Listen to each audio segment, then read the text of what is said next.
Ramón Peña, alia Compay, allá en San Francisco de Macorís, específicamente en el paraje La Penda.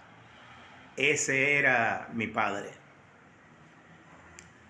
Era un campesino dedicado a la agricultura que nunca lo mandaron a la escuela, siempre trabajando la agricultura. Desde pequeño me contaba él.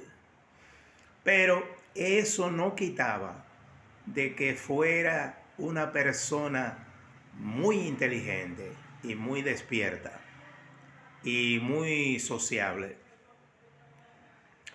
En una ocasión me dio una lesión que nunca la olvidaré, teniendo yo alrededor de 6 o 7 años de edad. Nosotros vivíamos en un paraje llamado La Penda, a unos 8 kilómetros de San Francisco de Macorís.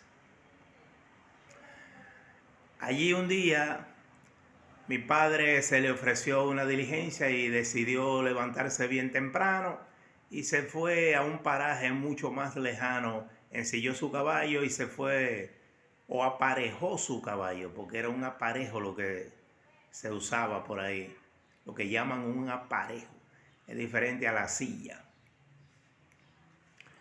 Pero como era un caballo de carga, no de paso fino y no esa cosa, sino de carga, de diligencia ahí en la casa. Aparejó su caballo temprano, que nosotros, la familia, ni siquiera cuenta nos dimos cuando él se fue. Claro, sabíamos de ese viaje. Iba hacia Las Guaranas, otro paraje a unos 12 o 13 kilómetros de ahí. Él iba a hacer una diligencia y regresó en la noche. Nosotros cuando él regresó, como por ahí nos acotábamos bien temprano, porque en esa época no había corriente eléctrica, no había televisión, nosotros no teníamos ni siquiera radio. Entonces ya eso de las 7, las 7 y media o las 8 de la noche, la mayoría de las veces, estábamos acostados o preparándonos para acostarnos. Pues cuando mi padre llega, nosotros lo oímos que llegó, pero ya estábamos acostados. Él se preparó, cenó y se acostó también. Pero ¿qué pasa? Él había traído un puerco, había comprado un lechón allá en Las Guaranas y lo había traído con la finalidad de chiviarlo. Que ustedes se preguntarán, chiviarlo, ¿y qué es eso? Eso es porque estoy hablando de la época de la era de Trujillo, donde estaba prohibido vender carne de cerdo o de cualquier otro animal en la casa. Eso había que venderlo en carnicería o en matadero, como le llamaban. Entonces cuando se mataba un puerco o una vaca o algo para venderlo por ahí a los vecinos y cosas, eso se llamaba, le decían chiviarlo. No sé exactamente de dónde viene esa expresión. El caso es que él había traído un lechón, pero al levantarse bien temprano para prepararlo, él notó que el lechón brillaba por su ausencia donde él lo había dejado.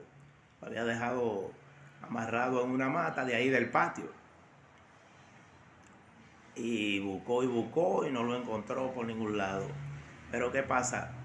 Él, una de las cosas que tenía era la discreción. Era un hombre de pocas palabras. Hablaba lo necesario.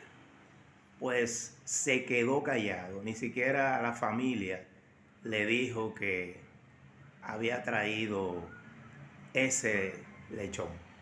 Lo que quiere decir que nadie por ahí sabía que él había traído ese lechón, porque él llegó de noche y ya por ahí todo el mundo estaba acostado. Ni siquiera dudo que nadie lo viera las casas eran escasas también por ahí. Pero compay siempre, todos los días, se levantaba tempranito a colar café y a hacer té. Y como nosotros vivíamos a la orilla de un camino, ahí siempre se paraba mucha gente de los que iban para los conucos, de los que iban a trabajar. Y compay siempre le brindaba café, le brindaba té. Como a eso de los 3 meses de ese viaje a las Guaranas, que repito, nadie sabía, solo compay, del asunto ese del lechón, por lo menos ahí, en ese sector. Uno de los transeúntes que se paraba a beber café, amigo de la familia, una persona muy conocida, le dijo a mi papá: pero bueno, compay, y nunca supiste quién fue que te robó el puerco. Compay lo miró tranquilamente y le dijo: ahora lo supe.